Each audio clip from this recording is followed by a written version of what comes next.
Paul Campbell, who is the CEO of Cancer Black Care. Yeah, you got prostate cancer, so I can have a radical prostatectomy when I remove it. I could have radiotherapy, or I could have hormone treatment. And they asked me, what do I want? And I was a bit,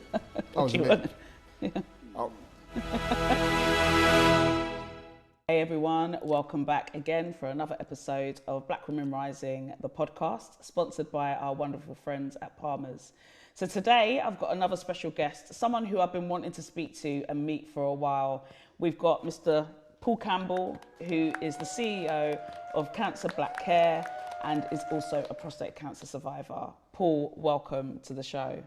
Thank you for having me. I've heard a lot about you and your charity, so I'm glad to be here to share my story, my experiences. Yeah. Do you know what? I was reading your bio and a bit about you, and you've done a lot of things. And I always like to delve into, as the start of these podcasts, because before you had cancer, you were doing so much in the community and have done so much for the community.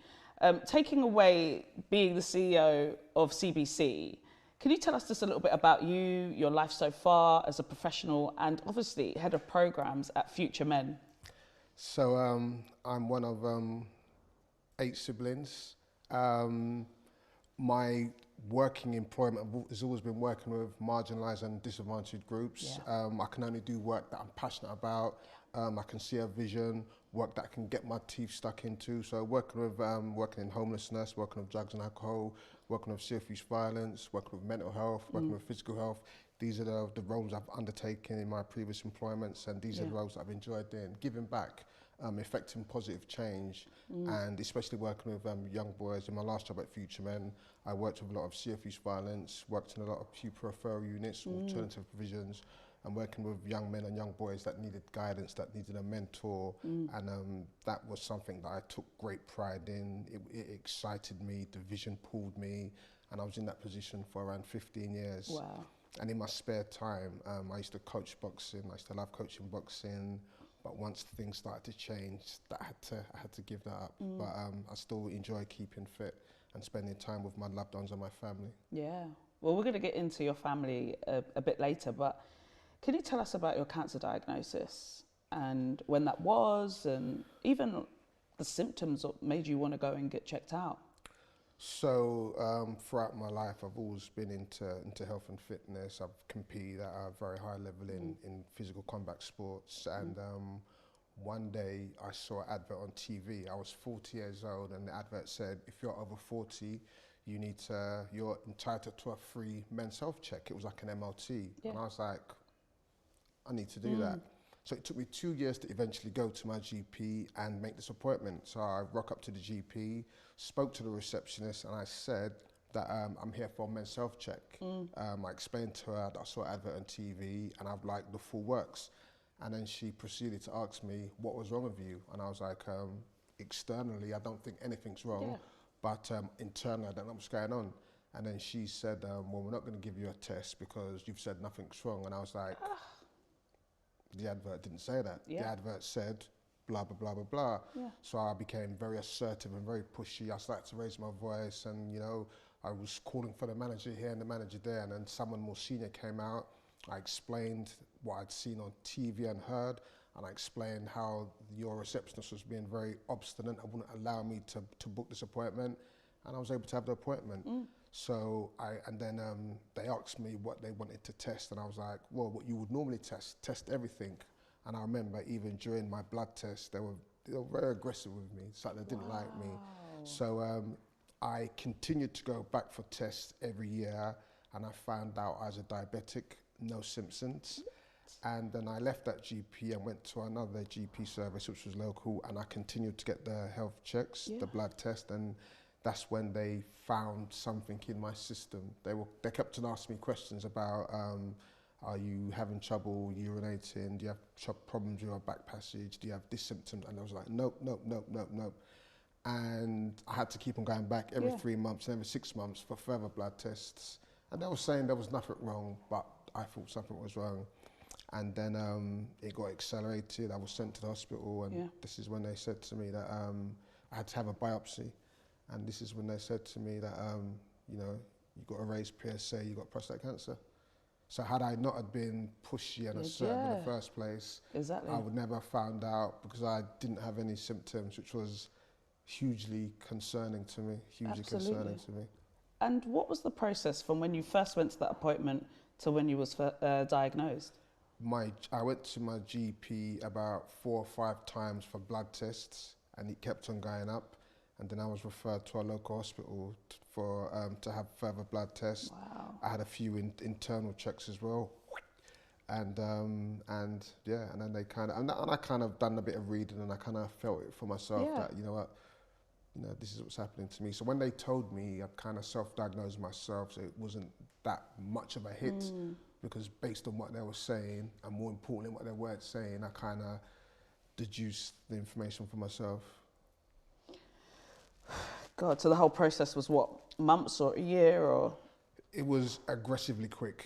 Yeah. I thought it was aggressively quick, and from one appointment, I had 3 options to 2 options within a 2-week period. And prostate cancer is a slow burner, but mine went aggressive quite quickly. Yeah, so it was like I didn't have time to process it.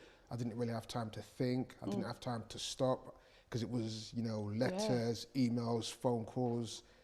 Appointments. And thinking back, I think I preferred it that way. Yeah.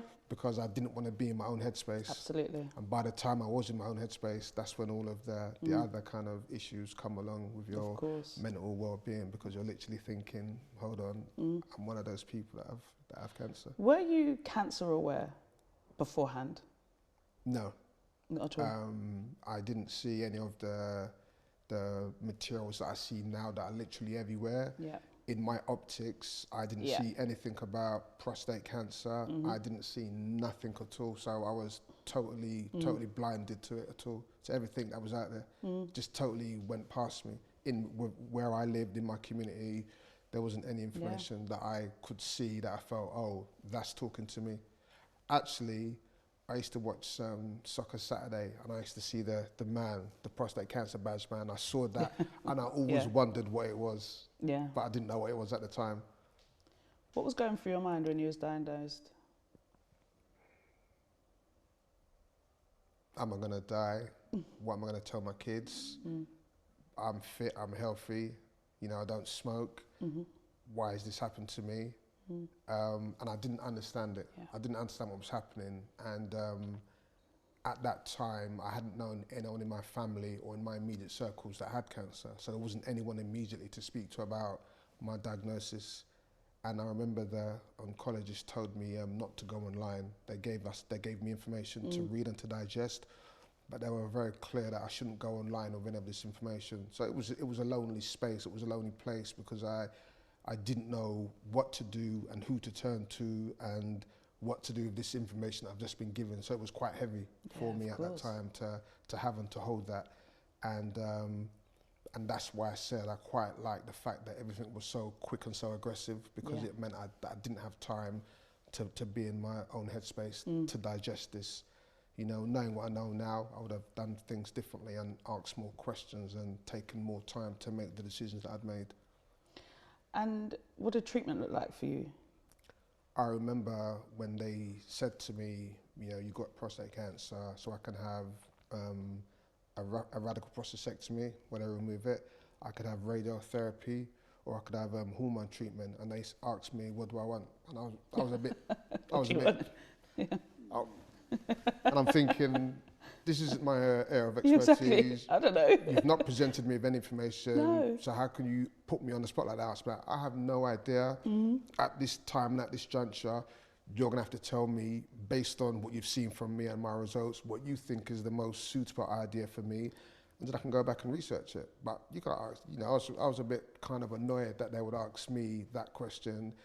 2 months ago, I didn't even know what my prostate was. Exactly. Do you know what I mean? At that time, I didn't know what radiotherapy was. Yeah. I didn't know what hormone treatment was. So they sat down and they said, based on, my age and kind of the severity of my prostate, they believe that if they remove it, that would eradicate the problem. And so that was the option that we went for, a robotic radical prostatectomy, which just removes the prostate. Yeah. And and did you have to have any hormone treatment or therapy after that? 14 months after the robotic radical prostatectomy, I had to have radiotherapy for 7 weeks. So 7 weeks going to the hospital to undergo radiotherapy. This was during COVID. I hated it because everyone was masked up. There were no visitors allowed in hospital at the time. So everyone you saw in that hospital was fighting their own battle of cancer. Absolutely. Old, young, and there was even an occasion that I met my sister in the hospital as well, and we didn't know that we had appointments on the same day. And as well as the radiotherapy, I had to take the hormone medication as well, which just Oh my God. turned me inside out. So you know, the radiotherapy and the hormone treatment were very aggressive to my body. You know, I struggled mentally throughout that period, and I wasn't given the accurate information as to how I would be affected by the radiotherapy in conjunction with the hormone treatment. So my body and my mental health took a real battering throughout that process. And being locked down as well, it was, you know, I had a lot of, you know, online appointments, telephone consultations, and it was difficult for me to be in a space to reach out to people. So I kind of suffered in silence during that period, which was really hard as well. I can only imagine, particularly because you speak so much about sports and fitness and being body aware and all of those things that most of us couldn't even do anyway in lockdown, let alone with this diagnosis as well. So you have 8 siblings, and 2 of them, one of them who I know really well, have had cancer before. So was that before or after your diagnosis?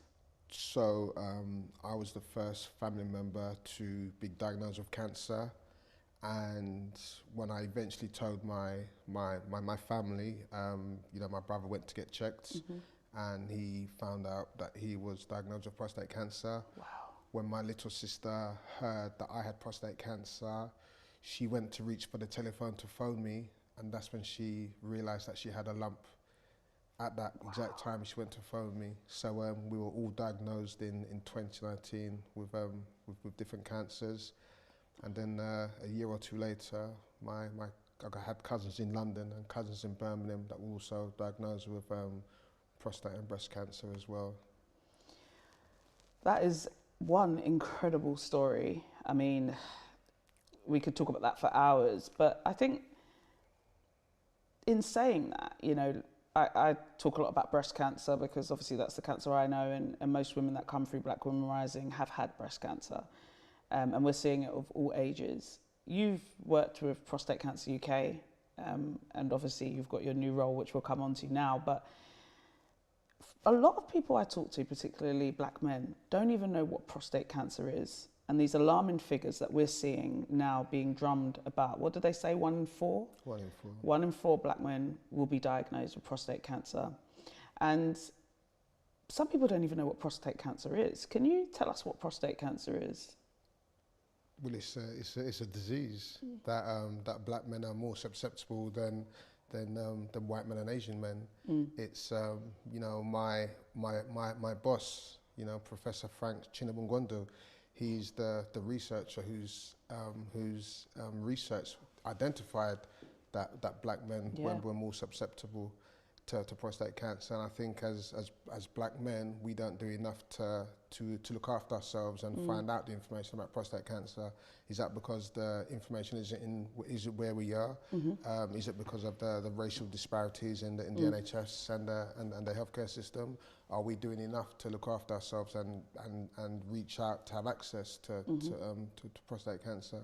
So it's a disease. I'm not a medical professional. My experience and expertise come from lived experience through me and my family, and now being in a fortuitous position to run a charity and lead from the front to raise more awareness about. But do you know what? I'm going to be frank with you. A lot of people don't even know where their prostate is. Yeah. Like that's how mad it is. Like some people have said that, like they don't even know. And I feel like, what do you feel like in terms of like the education is like out in the community about it? Because, you know, trying to have these conversations, like even me with like my brothers and things like that, people don't even want to go down that route. And what I remember being in a conference once, and they were saying about it being one of the embarrassing cancers. Is it that? Is that how it's seen?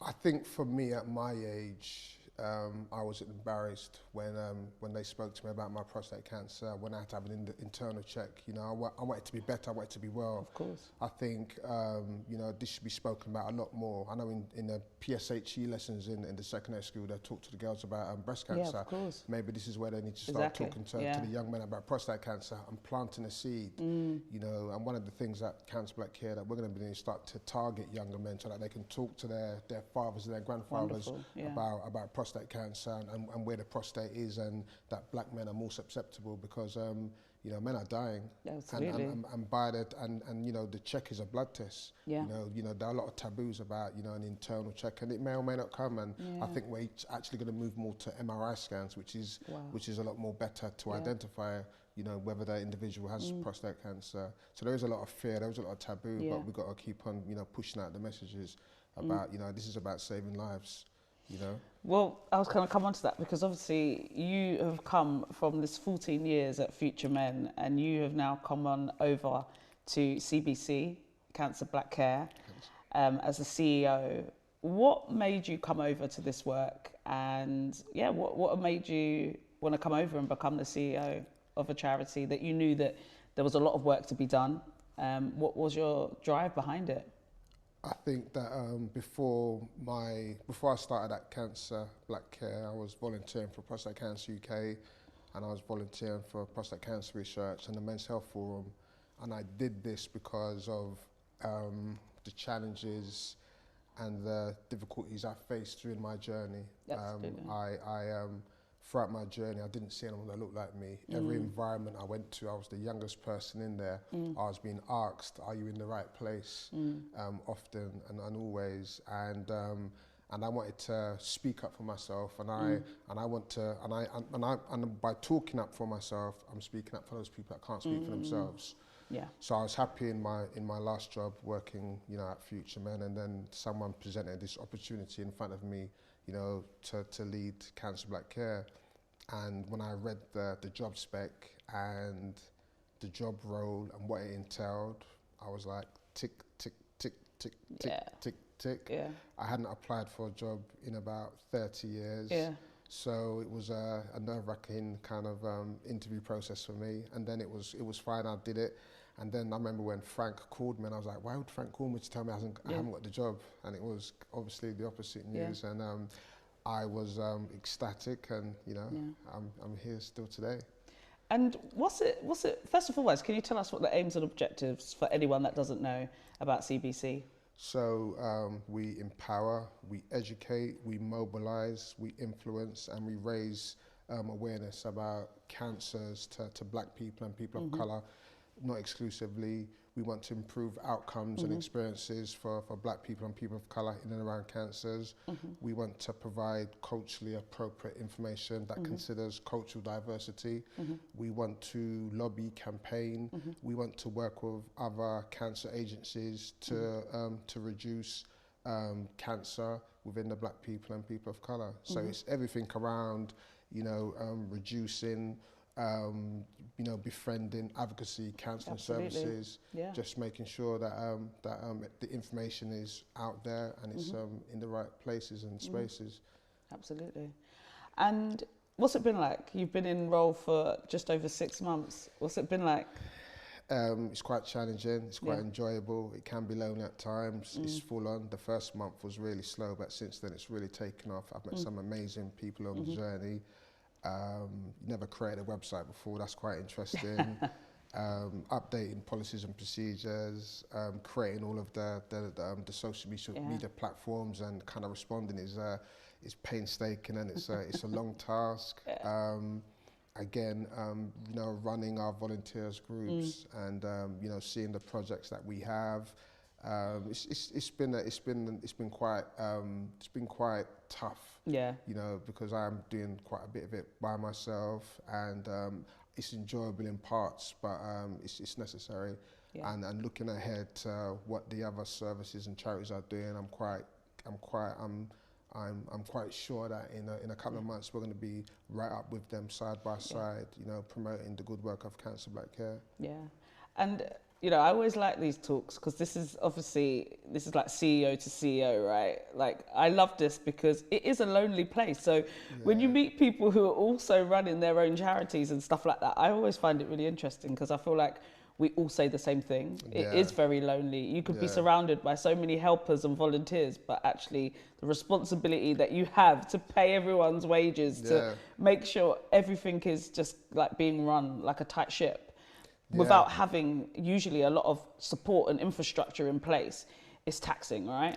No, absolutely. So it's very taxing. It's very new for me. So it's a new way of working, an interesting way of working, and I'm being supported by some amazing people around me. You know, thank you for having me on this podcast as well. And it's an amazing community to be in. You know, that we're effecting change and changing lives, and you know, cancer is going to affect 1 in 2 people. So for me, it's about making sure that the information that we have on our platforms and our websites is appropriate, accurate. You know, like I said, considers cultural diversity, and our information is in the right place. But you know, I love being a CEO. This is my first role as a CEO, and you know, right now I'd give myself like a good 6.5. But you know, there's more to come from me, and there's more to come from Cancer Black Care. Yeah, and I feel like it's nice because even like you starting and then me meeting you and other people like Judith and stuff like that, I do think there's like this new wave of us going, we all need to work together, we're all doing the same thing, we're all achieving the same sort of, trying to achieve the same goals, and we've all got our own separate sort of communities, but we're all like, actually we're all doing the same thing. Can we find space and time to come together at times and sing from the same hymn sheet? Do you know what I mean? Which I think has been missing for so long. I think that makes sense for us to come together and do some joint work and you know, share and use our resources so that we can increase our reach. Because individually, we've all got our members and we've all got our captive audiences. But together, we could be... We could be a powerhouse. The Avengers, you know. You know, so. But also as well, provide support for each other because, you know, we're all going through different things at different times, and so I feel like it's quite powerful to be able to have maybe a forum where we can all be like, do you know, I went through this, and it's like, yeah, well, this is what I did, do you know what I mean? And I think that is something that's definitely been missing. I think that makes sense, and for me, being the newbie here, I'm the one that's going to be leaning on you guys the most because, you know, like I said, I'm new and I'm learning, I'm on the job training, and you guys have been, you know, established a lot longer than, you know, than I have. Cancer Black Care has been around since 1996, but I've only been in this role for 6-7 months, so I'm literally learning on the job, and having someone that I can reach out to, a forum when I can share and vent, that will be like gold dust for me in this current situation. I was talking to Judith about it, and I was like, yeah, we've got to get something, even if it's like a monthly thing. We've got to do something where we can come and vent, you know. And I'm going to be real, and I always keep it real, but it's a space that's needed because I can't relate to my counterparts who are white, who are running organisations and they're heads of white-led organisations. I can't relate. I don't have space for that. It's a very, very different battle. I talk a lot about when I've gone on television and been given these wonderful opportunities, which we know are great and they're fantastic. But I know, like, each time I've done it, we've always had to have a PR company behind Black Women Rising in October, Black History Month, because we know when we're out there putting stuff out about our charity, we're going to get trolled. I get sent all types of racist messages. I get horrifically trolled for talking up about the care and the rights for people of colour. And I know it shouldn't have to be that way, but that is the way that it is. So in a sense, our experiences are so unique as these leaders of this organisation. And one thing I've had to garnish after, like, you know, over nearly 3 years ago, I had a horrendous breakdown of burnout, you know, running Black Women Rising. And I guess my big thing is around, like, just self-care, you know, and how making sure that we sort of look after yourself and making sure you look after yourself. And how do you do that? What pointers do you have for anyone else that might, you know, you've said you're from a fitness background, whatever, like, how do you, because actually exercise and yoga and things like that have really helped me.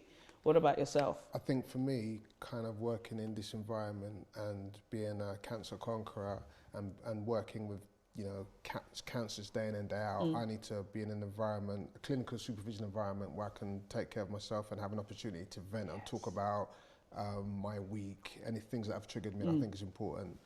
I'm at the majority of the times I'm okay. Yeah.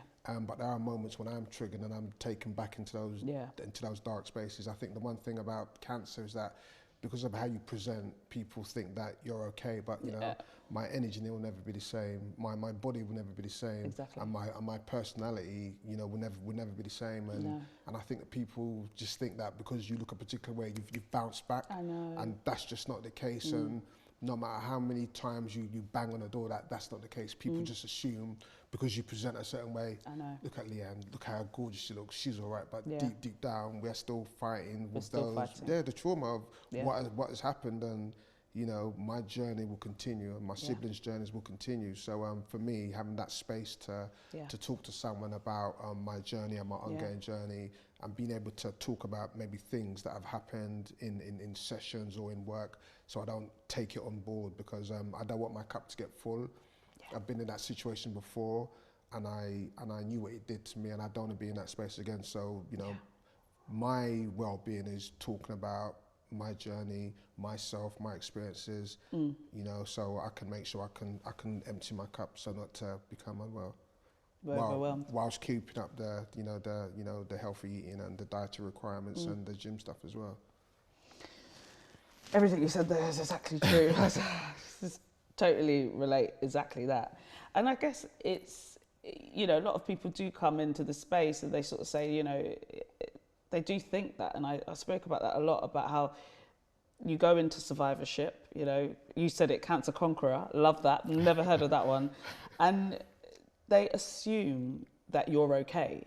And I say it all the time, actually, is what we experience a lot in the black communities. We experience ageism first and foremost. A lot of people think that we're a lot, you know, younger than what we are and whatever. So, and that can cross boards, especially as CEOs, when you go into meetings for funding and people talk down to you and all of that. You experience all of that. But particularly in survivorship, your hair grows back, go back to maybe even the same weight you were or whatever, and they assume that you're okay and you're not. Yeah. And navigating that is really difficult. And then being the head of an organisation where you're also trying to help and empower, like you said, people, navigating that as well is hard. No, it's a difficult challenge, and it's an interesting challenge, and something come up to manage and to handle, and again, you know, being in this space, and like I said, having the opportunity and the fortitude to lead from the front gives me a certain amount of privilege, and I intend to use that in privilege to enhance my role and my position, and work with black people and people of colour, and make sure that you know, that we are giving them access to the information that is necessary, you know, making sure that, you know, they're not kind of dying from treatable and preventable diseases, and removing the fear, the misunderstanding and the bitterness, and just making sure that they have access to the information that is necessary, you know, supportive, and, you know, in the right tone.